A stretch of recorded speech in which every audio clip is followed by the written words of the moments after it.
If you are fat, you are going to die. You're going to die early. It's going to be tragic. You're going to feel like crap. Your lifespan will be limited.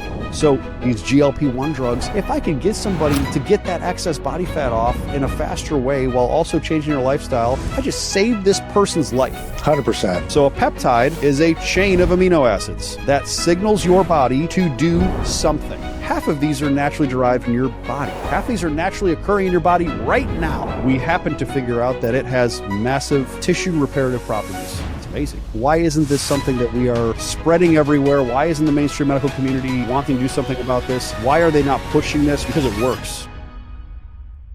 Hello and welcome back to another episode of Unscripted. I'm your host, Jeff Sakamoto, and today we've got a very special guest by the name of Tomo Marjanovic, who is the CEO and founder of a pretty exciting new venture. I guess it's not new, it's you're expanding rapidly, but Aspire Rejuvenation Clinic, which specializes in hormone optimization, some cutting edge therapies. And so we're really excited to have him share his knowledge. He is an authority in this space, and just excited to have you, brother. Brother, I'm happy to be on Unscripted. I'm happy to have some unscripted conversations about rejuvenation, about Aspire, about everything going on, man. I'm pumped to be here. Let's do it. Yeah, that's awesome. So how did you get into this crazy world of hormone optimization, this space? I know you're an entrepreneur, always moving and shaking. How did you pick this wild world? Yeah, so it's funny. This was a passion thing for me. This is something that I have been involved in really from an early age when I first started weightlifting, bodybuilding, things like that. The quicker part of the story is 13 years old. I had a growth spurt that was so painful for me after the growth spurt, 7 inches in about 3 months. So growing 7 inches in 3 months, I left the United States. I went to Croatia to visit family, and I came back. I left one of the shorter people in my friend group, and I came back one of the tallest people in my friend group. Wow. But tremendous pain. I have stretch marks sideways on my knees and on my back from growing tall so fast. It was different. But a cool thing that happened, and this is rare back then, it's definitely rare today, a doctor prescribed me weightlifting. He said, I want you to strengthen your muscles around your joints because you can't do anything about your joints, your growth pains. So let's get into weightlifting. So I start weightlifting 13 years old. I fell in love with bodybuilding at 18 years old, 17 years old. I started my first bodybuilding competitions. 19, 20 years old, I tell my bodybuilding coach, Don, his name is Don DeVito, RIP to him. I say, Don, I'm going to be a professional bodybuilder. I'm going to be Mr. Olympia. That means I have to take steroids. Dumb 20-year-old kid. You know what I mean? He laughs. He scoffs at me, of course. And he basically ends up telling me, he said, why don't you get your blood work done? Because I bet you're naturally just already on steroids. I'm like, sure, fine.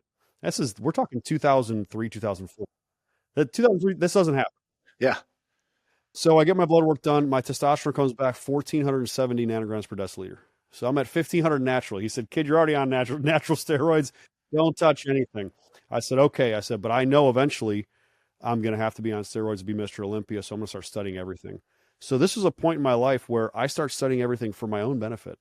So I become an autodidact while I'm a full-time police officer in hormones, wellness, anti-aging. I'm continuing to bodybuild and doing competitions while I'm a police officer. I got into fitness modeling. I'm a published fitness model. I know it's lame, but it is what it is. Do some acting. And, I had this crazy physique when I'm a full-time cop. 22-inch arms. At my lowest, I had like a 28-inch waist. So I looked very imposing superhero cop. Yeah. It was Superman status. I even had the curl for a little bit during the days of my police work. We could probably pull a photo of that. But I leave law enforcement in 2018 with all this knowledge, and in 2018 I go and work for a medical clinic where I started my HRT journey, my hormone therapy journey, because throughout my police career I worked midnight shift, so destroyed my circadian rhythm, destroyed my hormone profile, and I basically end up getting around 600, which is normal, right? Doctors say it's normal. It's a normal testosterone level. Yeah, it's in range. Doctors don't really know what they're talking about with that. But I know that I feel every symptom. I feel like crap. I'm gaining body fat. I'm minimal sex drive. I don't feel well. I'm almost getting depressive, anxiety symptoms. Something's off. And I'm like, well, I know. I've studied this. So I go into basically my hormone journey, get on testosterone. I immediately feel better. And this was like a year before. So I leave law enforcement in 2018. I go and work for this medical clinic doing sales and marketing. Built their company from 700 or so patients to 4,000 in 9 months on social media. So social media, Facebook groups were huge back then. So I do that, and I get some very negative news from some three-letter agency friends that I used to work with in law enforcement. I find out there's a bunch of nefarious behavior. I have to now make a decision, and I have to say, am I going to go back to police work? I have to leave this company. There's no way I can get around it. So I have to leave this company because there's some illegal activity going on, and I have to say, am I going back to police work, or am I going to go and take everything that I learned to do and learn not to do? Don't do illegal stuff in your medical clinic, and start my own company. So in 2019, in the fall of 2019, I start what ended up becoming Aspire Rejuvenation Clinic, and I leveraged everything, brother. Took every penny that I had, stopped paying my car payment, couldn't afford groceries, stopped paying my mortgage payments, credit score went down to the low 500s, and I'm like, best decision I ever made. Loved it. Loved every second of it. And that's what started the clinics now. You know what? Your journey, I mean, almost down to the T, is almost identical to mine, from the nefarious activities at the clinics we've worked at to everything. And, I just like the whole journey, the fitness modeling, the bodybuilding, the conversations you had to have with your coaches, all of that, right? It's like, I truly a brother from another mother here, but it's great. How old are you now? 40. I just turned 40 in June. Oh, congrats. You look amazing. Thank you, bro. Yeah. Yeah. Thank you. Appreciate that. Yeah. And so, you started Aspire. And so what was that like? I mean, candidly, I think the bar is really low in this space. And that's one of the reasons why we've really stepped into this space and tried to help that, tried to work with clinics like yourself to raise the bar, with our company called Scripts. But, how do you guys differentiate yourself? How do you do it differently? Because you've seen the good and the bad, right? So I think the biggest problem in medicine, in the anti-aging space, in the wellness space, I think people are taking the old model of medicine and they're bringing it into the new style of what was happening. The testosterone therapies, the anti-aging, the stem cells. The problem is the old mainstream model of medicine is a symptom treating operation. It is a Band-Aid operation, where the difference with Aspire and with, several clinics out there, we're not unique in this perspective. We look at treating root causes. Now, there are a bunch that don't treat root causes, and they prescribe testosterone as a Band-Aid method, just like the rest of the medical community does with anything else. So we look at root cause. I call us a preventive and regenerative medicine clinic, more than a hormone clinic, more than a HRT clinic. We're preventive and regenerative medicine. We just happen to focus on the hormone side because, from my perspective, and I think you agree, and I think a lot of people in our industry agree, regenerative medicine, preventive medicine starts at the hormone layer. 100%. This is what regulates everything. Your body functions off of your hormones being in proper alignment, and the cascade from the top down, is very important. And if you don't figure out where the actual problem is, you can't actually solve anything. So, how is Aspire different than any other clinic that's looking at it from that perspective? I hate to say, customer service and patient care is the number one thing that I harp at every single one of our locations. We give a shit. We care. It's like I hate to, I hope I can swear on your podcast, if not beat me out. But it's a give a shit. It's a give a shit factor. Like the difference between Aspire Rejuvenation and a lot of other these random TRT clinics, we have a give a shit factor where we actually care if our patients get healthy. It's not, our patients are not a dollar sign. They're not here. There's patients. So Gary behind the camera, who's doing all this stuff, all my production, he's a patient. I have two people right back here that are friends of mine from California. They're patients. They just got stem cells today. They got the exosomes today. So, we are so bought into the fact that we want our people healthy that it shows in our approach. We call people, hey, oh yeah, well, they don't need a refill, they don't need anything. And our people will just call them, how's the family? Hey, we heard, somebody graduated high school. It's just caring. And I hate to say it's a differentiator, but in medicine, there is no customer service. You know this. Amen. Amen to that. And so, as a practical matter, so you have physical locations. That's how you guys operate, as physical locations. Tell me about that. We're opening. So we started with Orlando, Florida, which is where I'm at right now. Actually, my clinic is right below us. So this is my private office in my studio, and the clinic is right below us. They're operating right now. They're open for another couple hours.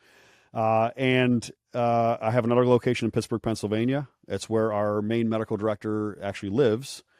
I was raised in Cleveland, so people think like, why Pittsburgh? What's wrong with you?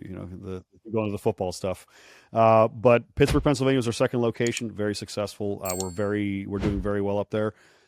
Third location actually opens in a week in Dallas, Texas. Fourth location will be Cleveland, Ohio.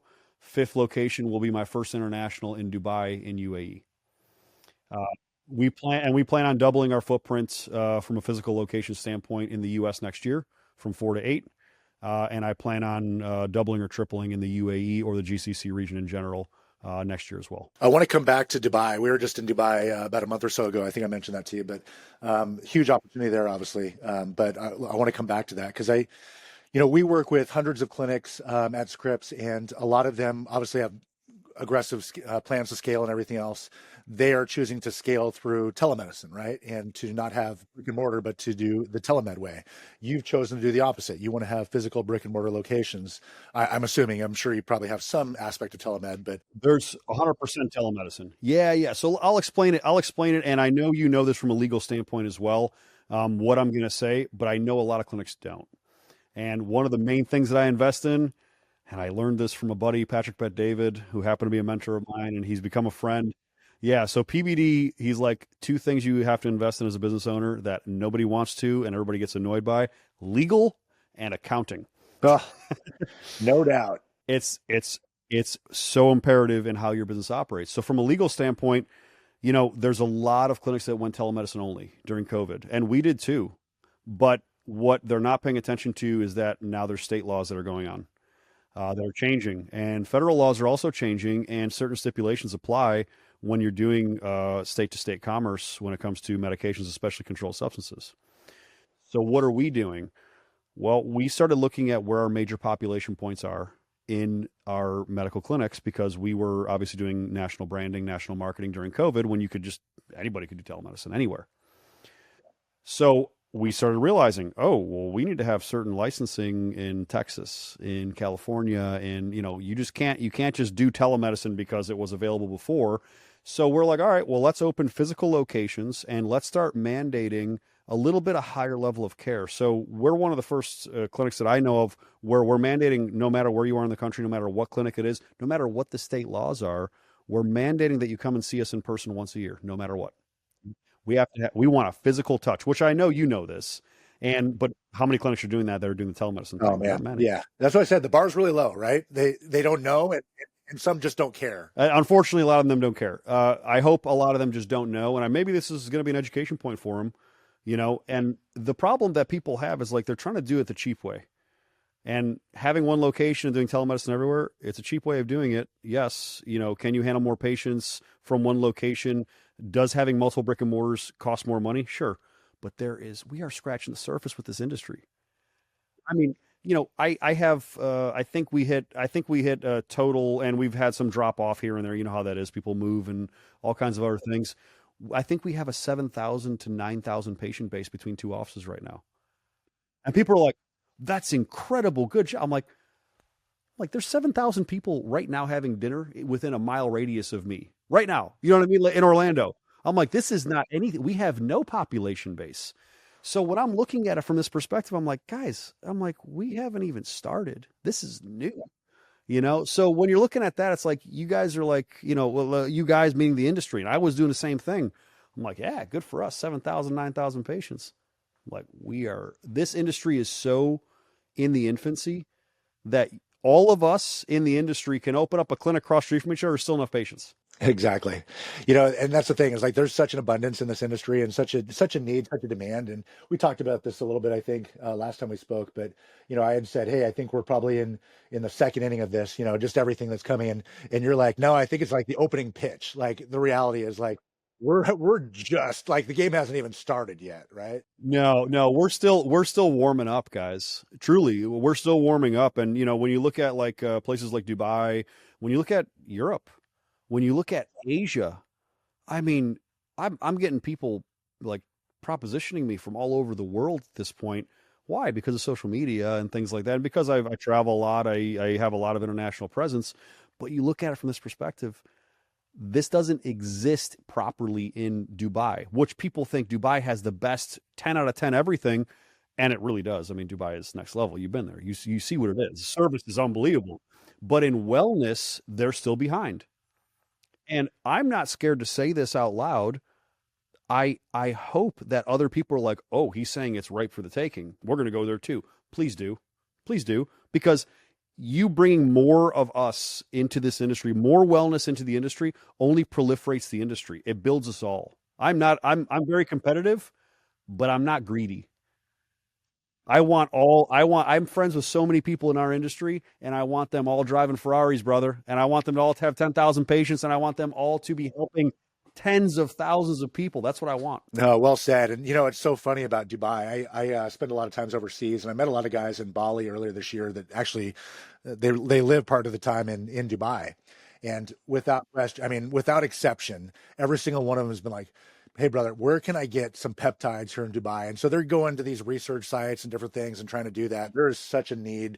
A lot of high level entrepreneurs, guys like us that want to optimize, right? And they need it, and there's nowhere to go get it. So I totally commend you. And I think, to your point, I love the abundance mentality. It's just going to bring more awareness, more. It's like the U.S., right? Like 15 years ago, this was very taboo to have this conversation, and now it's becoming much more acceptable, right? So. Well, people are realizing, and I hate to bring the Hollywood factor into it, and the celebrity factor, but it's like everybody knows that all the Hollywood people are using peptides. Everybody knows the Hollywood people are using HRT. They all know that, and then you have who's the guy? Is it Gary? Is it Alan Rickman? What's the guy that does what's the really popular show? The Jack dude. The Jack Reacher. blonde guy that does Reacher. Yeah. Whatever that actor's name is. I think it's Alan Rickman. Whatever, but he openly talks about being on TRT, openly talks about Anavar, openly talks about like peptides and growth hormone. And I'm like, this has been happening for 50 years, guys. Like, where have you been? We're talking about this shit started in the 80s, but now they're openly talking about it. And people are like, but people still don't know. Today, people still don't know that this exists, which is baffling. It's baffling to me. Yeah. No, I totally agree. I love the fact that you're doing it right. And I think talking about the global opportunity over anything else, but everybody kind of follows what happens here in the US, right? And so if there's, nefarious acts and all this kind of a black eye on the industry, it's only going to prolong the movement across the world. And as an example, my partner, she's Australian. She lives in Australia. And, there's such a demand for this, but it's very hard. It's not, the government really cracks down upon it there. And it's like going back in time 15 years ago in the US, right? And so I think we need to raise the bar here in the US so that the rest of the world can follow. Well, and it's like, you talk about raising the bar in the US. I still feel like there's so much room for improvement, even in my own companies, even though we may be light years ahead of other companies in the industry. But that's what makes it so special when we're coming into regions like the GCC region, UAE. I want to open one in my home country of Croatia. Because it doesn't exist. It doesn't exist. So it's like, well, this is a no-brainer. And if you bring over something of quality, something of regulatory framework, something that really is just properly done, you're going to not only change what's presented in the market, in the industry, you're going to change law.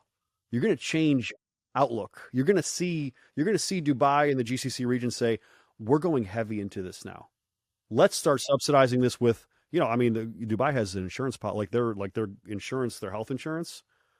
You don't know where this can go. This can go into now Dubai, the health insurance coverage in Dubai now covers HRT for the population, covers peptides for the population. This is what new age medicine is going to be. I say future of medicine constantly when it comes to what we do in this industry. This is actually the future of medicine. This is actually what's going to change health in the world. Totally agree. And that's actually a perfect segue into where I wanted to go, which is what are some of the therapies that you guys do at Aspire? I know we talked about the hormone optimization, but take us through kind of what, the patient journey would look like and what you guys offer. Yeah. So, we're a little bit more precise on how people start. So we'll start there. Basically, let's say you come in through a lead form on my website. Or let's say you just call the office. You call my Pittsburgh, Orlando office. You're going to start off like every other medical clinic with medical paperwork. I know it's annoying, but at least it's digital. So, you do your paperwork. At that point, we're going to tell you to order labs. You're not even coming in for a consult. We don't need to talk to you yet because I don't want to waste your time. I don't want to waste my practitioner's time. I want data. So when you sit down with my practitioners, you are able to actually get answers. So the next step after your paperwork is you're doing your onboarding. The onboarding with us was $300. Was it $300? I think so. So 300. We had to raise the price because labs got more expensive. Figures, lab company. By the way, I'm in the process of starting my own lab company as well. So we're gonna cut these costs down.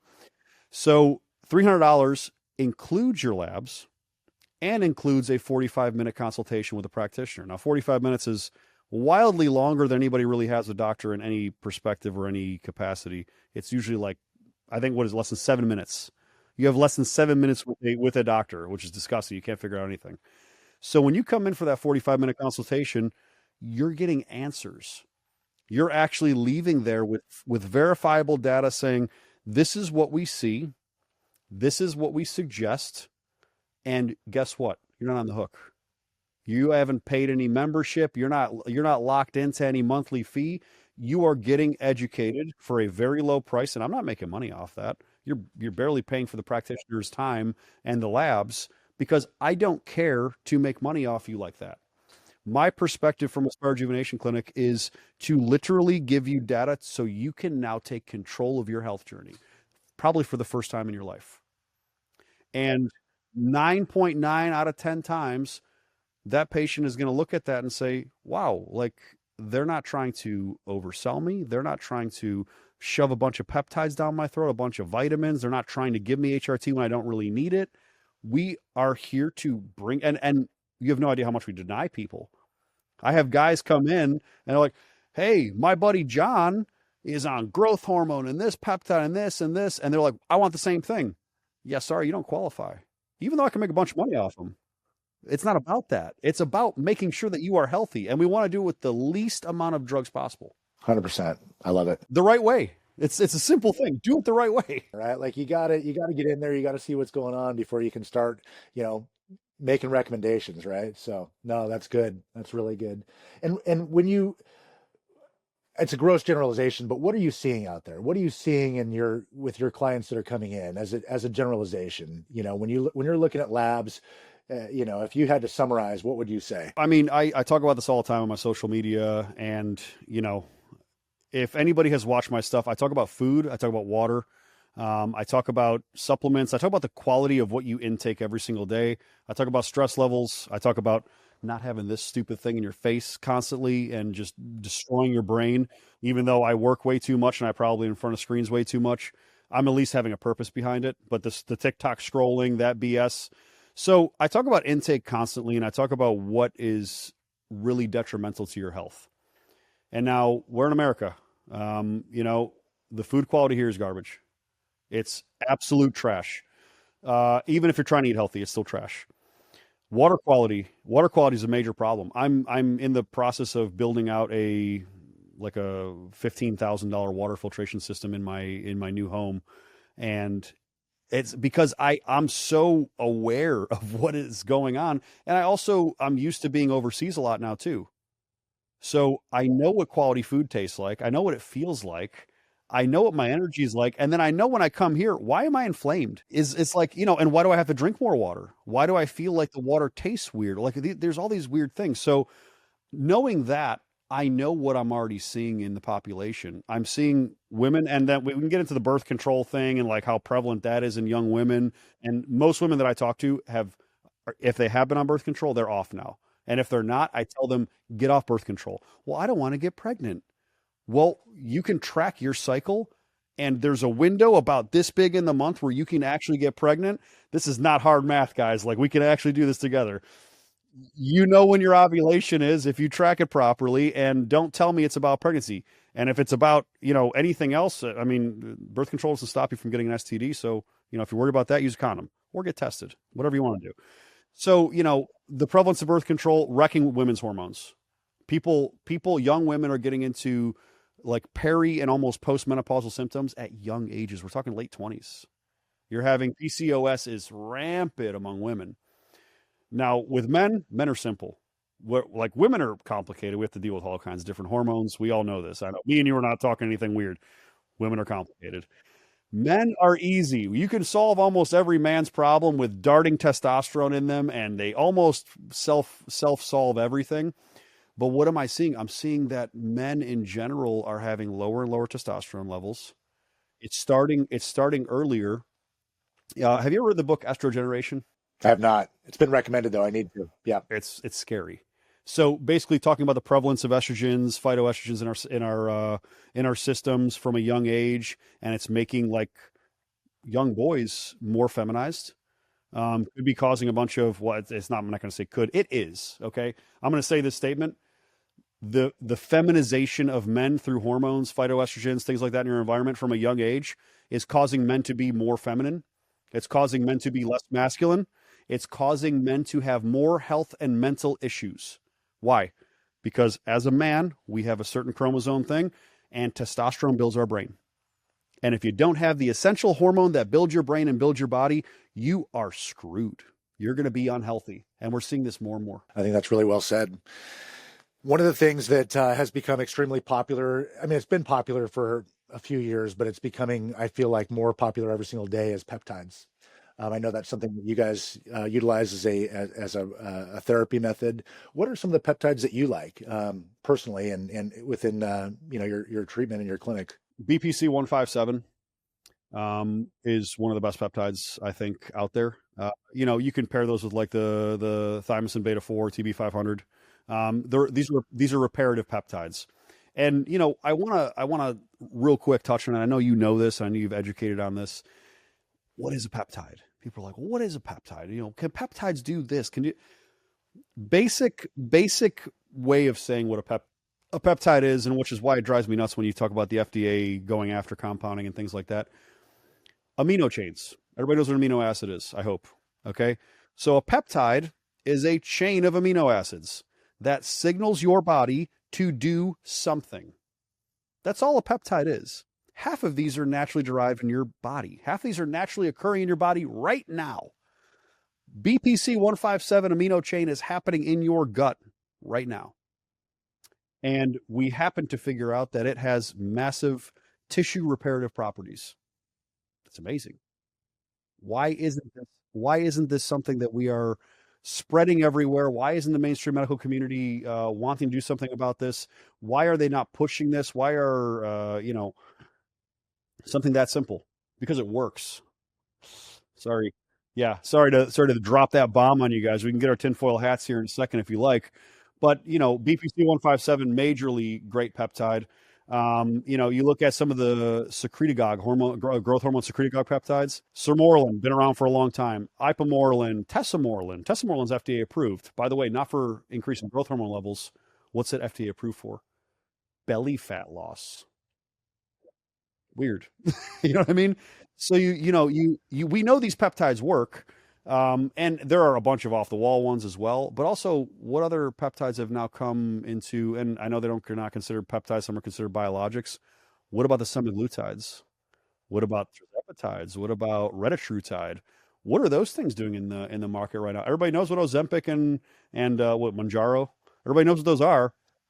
The science is going so fast with those, and people are just talking about the weight loss effects. 90% of clinicians out there are prescribing it wrong. They're not properly monitoring it, and people are getting actually physically damaged and hurt from this, losing a lot of muscle mass, actually having brain function problems, gut health problems from using those kind of drugs.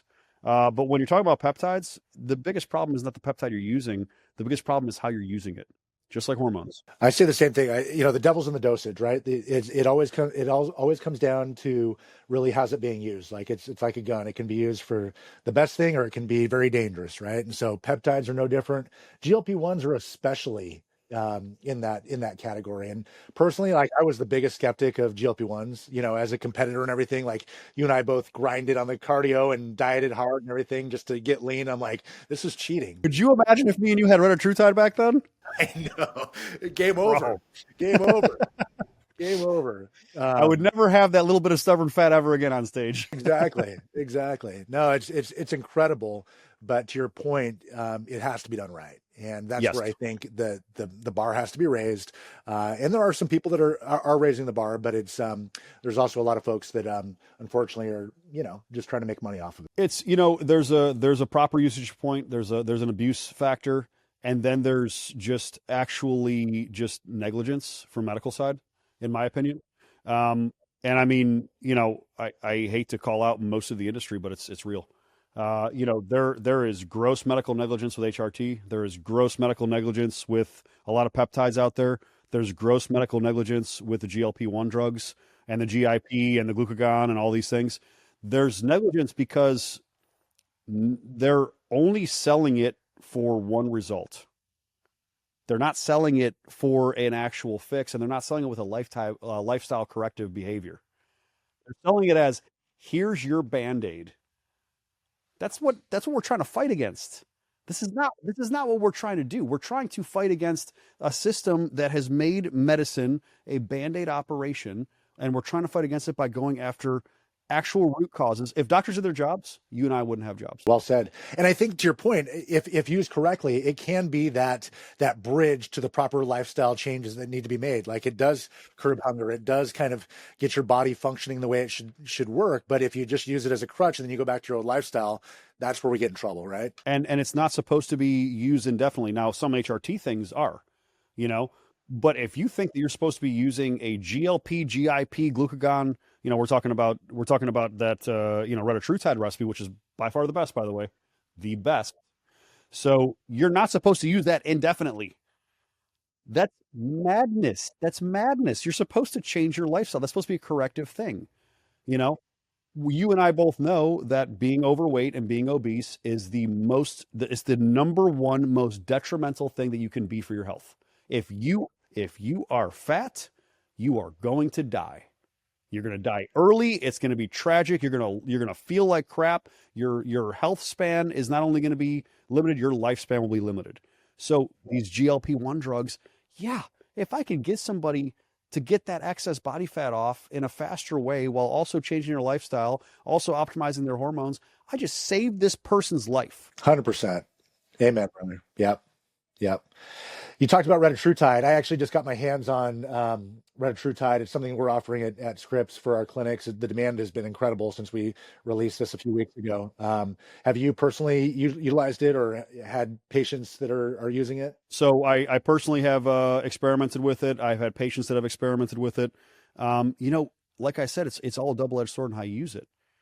Obviously, if you're a clinician and you're doing this, and I'm not a doctor, I'm a business owner. I happen to have a lot of knowledge and a lot of information on these products, but our practitioners do not just prescribe this to say, here you go, here's some weight loss. No, you have to eat enough protein. You have to make sure you're eating. You have to be regimented food. You have to be exercising, because one of the biggest detriments of these GLP-1 drugs is muscle loss. And muscle is the number one anti-aging thing on the planet. The more muscle you have, the longer you're going to live. It's proven. Yep. Well, that leads into the last thing that I wanted to talk to you about, which is another area of therapy that you guys offer, which is the exosomes and stem cells. And I'd love to kind of hear, how you got into that, what your experience has been, and, some of the case studies, some of the examples of how folks have benefited from that. It's such an exciting area. Yeah. So again, quality control and storage and how these things are implemented is number one, the most important. And I went through 5 companies before I found the one that I'm using now.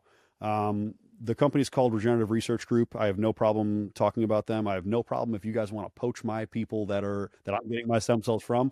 This is not a competition, guys. If you can beat me out for a patient, God bless you. I'm going to shake your hand. Let's have lunch. So RRG, they have a really, really good product. Their CEO is very, very big on basically quality control. All of their stem cells and all of their exosomes are coming from a single area. They are not majorly duplicated. They are all quality tested. This is coming from, GMP, FDA certified labs. These things are cryo stored.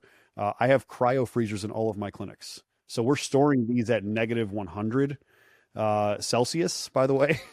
So because that's the only way you keep them viable, which is one of the major problems in a lot of clinics. And, I have horror stories from this in the UAE where a guy paid almost 8,000 USD getting his knee injected with stem cells. And he's like, I had no efficacy. I said, that's not possible. I said, you had a little bit of relief. And I'm like, call the thing. He did it in front of me. I'm in Dubai. I'm sitting next to him and he calls the company. They wouldn't tell him where the stem cells came from.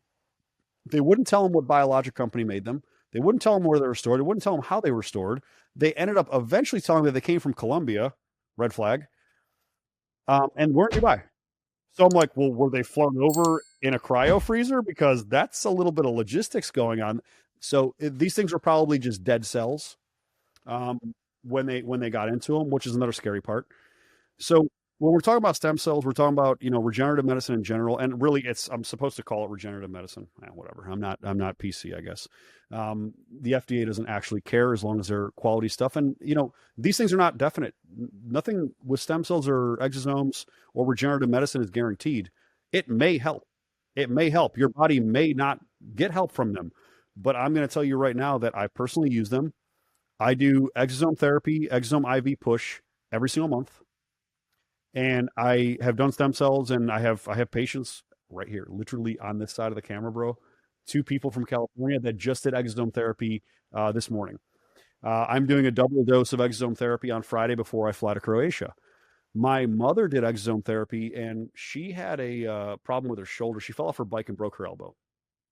Also jamming her shoulder. She's in her early 60s. So she jammed her shoulder and she had tremendous pain. Basically, whenever she put on a dress or a shirt, putting her hands over her head like that, she basically had some tremendous pain in that shoulder area. She did 2 rounds of exosomes in a month. Not a double dose like my crazy self does, a normal dose. And she's like, Tomo, I don't understand. She's like, I don't have any pain in my shoulder. And I'm like, that's great. I'm like, obviously they helped, they worked. And she's like, no, you don't understand. I didn't even tell you about this. And I thought it was just part of my normal life, and it fixed it. I'm like, wow, okay, cool. She ended up doing a third one a month or so later, and she found out her vision improved. She could see at night without glasses. Bro, I mean, this is crazy. This is, you know what I mean? This is miracle. This is miracle science. I healed my shoulder, and I'm saying this is not saying it's going to heal your shoulder or anybody else's. I healed my shoulder with 2 rounds of exosomes, not even direct stem cells. And we're doing general exosomes basically, so they flood your body. So we're doing, I do a double dose, but the normal dose is 120 billion cells that flood your system, and they go where you're needed. And the difference between stem cells and an exosome are data centers. So exosomes basically give your body the building blocks to repair whatever it needs to repair. Stem cells can actually make new tissue. So that's the big difference. Stem cells can actually create new tissue, where exosomes can do that in the long term with your own stem cells, but what it's really doing is giving you building blocks. So stem cells are too large to go in an IV. So if anybody's telling you that you're getting stem cells in an IV, one, they're lying, or two, they're going to give you a serious health problem because you can't do that. They have to be intermuscular or interarticular. It's very specific. So exosomes, they're very small vesicles, and those are usually done through an IV push. You can do exosomes in intermuscular injections. However, I feel like the IV push is the best because it's getting directly in your bloodstream, and your body will take it where it needs to. And one of the coolest things that I have felt is the way my brain activity is. Now, there is actual data out there, and it is speculative, and it's not proven, and I'll have to say that because we're on video talking about this, but there are neuroregenerative factors that are happening when you use certain amounts of stem cells and exosomes. So I'm using double dose, so 240 billion stem cells flood my system. I'm going to tell you, 40 years old, I have no problems. My back feels great. My knees feel great. My shoulders feel great. My hair even looks good on camera, bro. I mean, let's say, what I'm saying? So like, I'm being cheeky. I'm being cheeky here, but like my brain activity is so much better from these exosome therapies because my body's not needing to use them anywhere. So when your body doesn't need to use them anywhere, well, where are this all going to go? Your blood in your brain is a lot. There's a lot of blood there. Okay. So your body's going to use that. You think I haven't damaged my brain over the years with, drinking some alcohol and, a couple blows to the head when I was a police officer and all these things.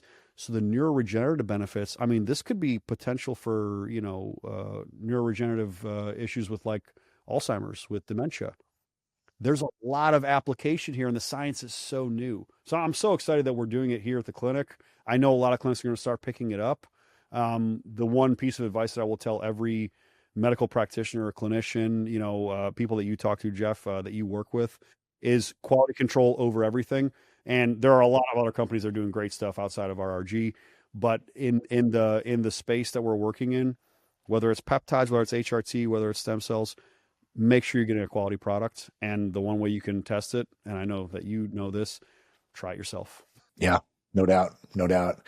What's the legality around stem cells and exosomes? I think that's still kind of um, something that's misunderstood. And a lot of folks are going overseas to do it, and obviously that's for cost reasons as well. But what is that? And I know you pay close attention to the legality and do things right, so that's why I wanted to ask you.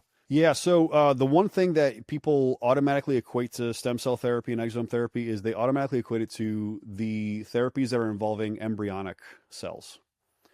So embryos, and this is a very disgusting industry when you look into how those are derived. You know, they're basically paying women to get pregnant, and then they're paying them to abort, and it's horrifying, awful. You know, I don't care what your stance is on abortion, what side of the political aisle you are.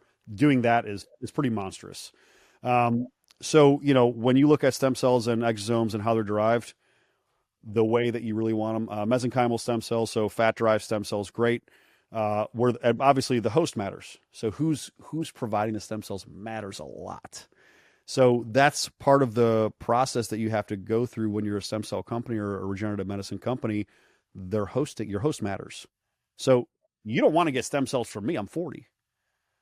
You want to get stem cells from under 25-year-old woman. Usually, so I'm saying woman for a reason, and it's usually placental derived, umbilical derived, or it's fat derived from somebody.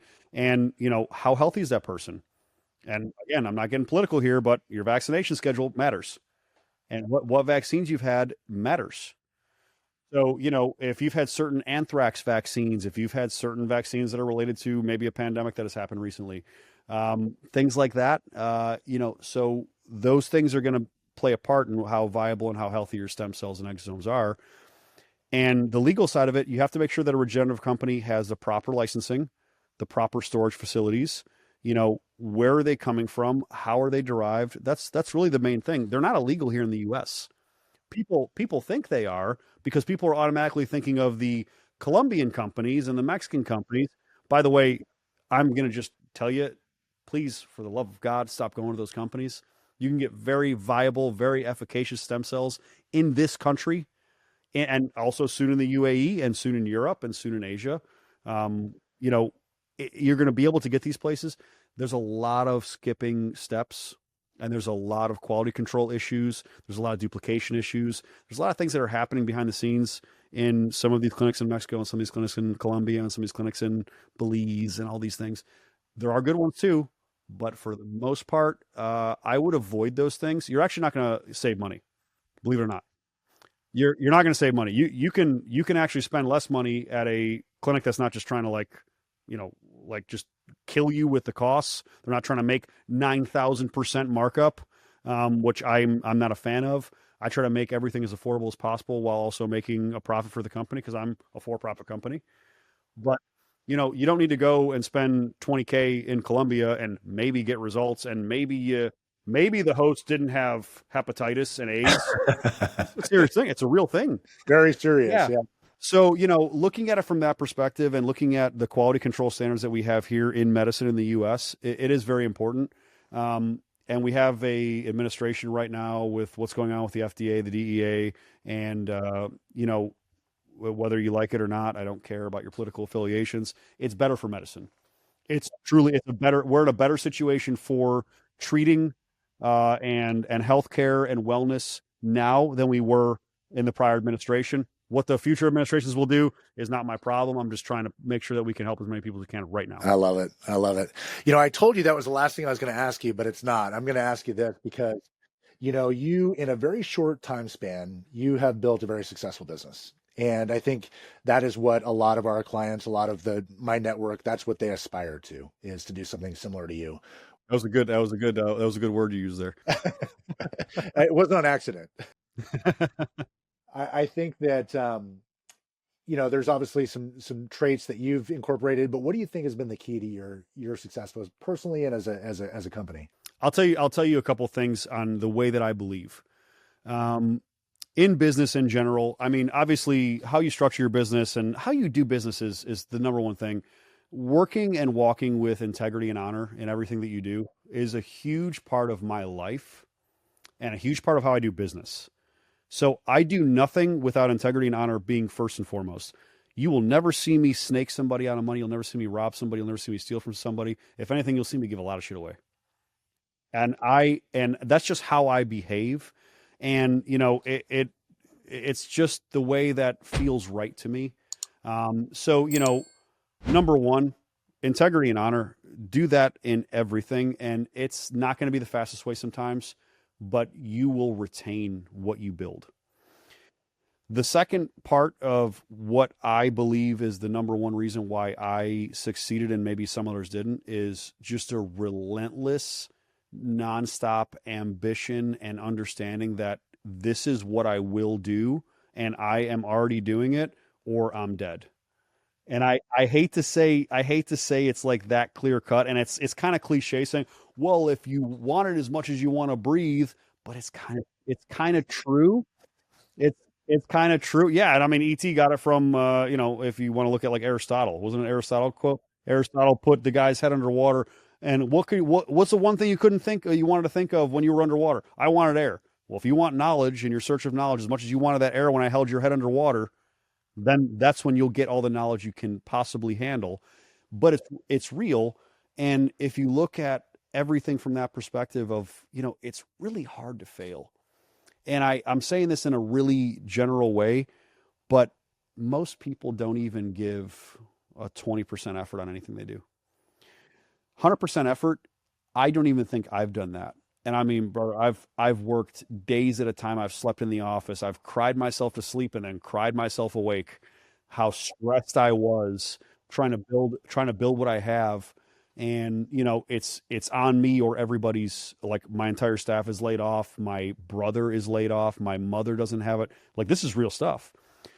But when you have that kind of idea and understand, even if you know what 100% is perfect. Nobody does that. If you on a 100% day, you don't even look at this thing. You don't even look at this thing for 1 second. You don't watch 1 second of TV. You didn't stay in bed for 1 second longer than you should have. You didn't brush your teeth for 1 second. Your teeth brushing was efficient to a perfect level. So you know what I'm saying? So like 100% is basically impossible. But if you look at yourself in the mirror and say, what would a 100% version of me look like? What would the 100% Tomo look like? What would the 100% Jeff look like? That person's a superhero. If you get 50%, if you do 50% of that, because the Jeff and Tomo that are perfect, they never skip the gym, they never snooze, they never look at social media and waste time, they never watch TV, they are on it all the time, 100%. So if you know that's 100%, and you really assess yourself in a real perspective, if you're doing 20%, I'm proud of you. You're probably doing 10. Yeah. Yeah. Biggest piece of advice is just aim a little bit higher, be a little bit more structured, and understand what really putting in effort is, because most people don't even try. Amen. I love that, brother.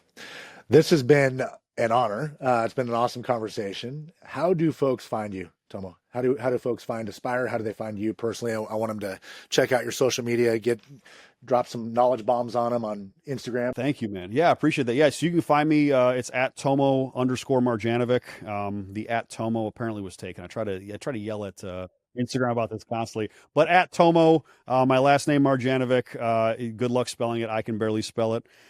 You can find me at tomomarjanovic.com. You can find me at Tomo Talks or Tomo Marjanovic on YouTube.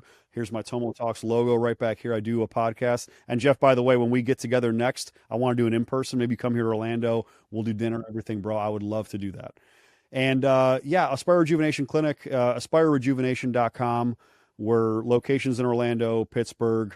We're going to be opening in Dallas in about a week. We'll be in Cleveland, Ohio. And then I can't wait for us to be able to present Dubai to you guys, along with all of the other offerings that we're bringing. We're going to bring an entire ecosystem of health and wellness in there. And Jeff, I'm sure we're going to have some conversations about that from a business perspective. I think we'll have some good collaboration there. Absolutely. Well, good. Well, you heard the man. Look him up, find him. If you guys are looking for a great clinic and you need some really quality care, look up Aspire. They're doing it right. So, Tomo, thanks again for coming on, brother. Appreciate the time. It's been an honor, man. I really enjoyed talking to you. I can't wait to have more conversations, both on here and off the camera. Yep, let's do it. All right, folks. Thanks for joining.